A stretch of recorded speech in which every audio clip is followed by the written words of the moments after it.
percentages, fractions, and decimals.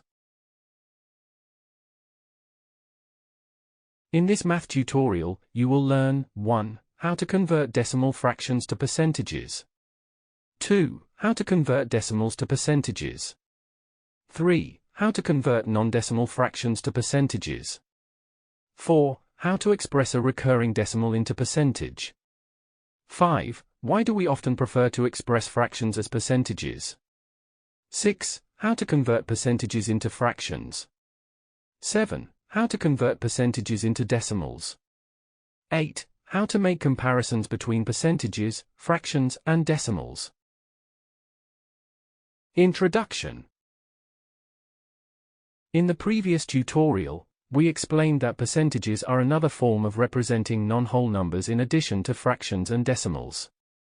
Now, we will further explore this idea and deepen the understanding of percentages by expressing them into all the previously mentioned forms. Within these decimals to percentage, and vice versa, conversions, you will learn how and when to move the decimal point for each type of conversion.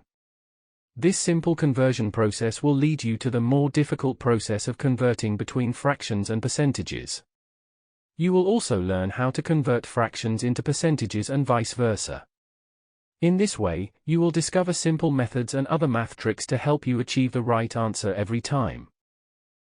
That is all for introduction to percentages, fractions, and decimals. To start this tutorial, please watch the first lesson 5.2.1, Converting Decimal Fractions into Percentages.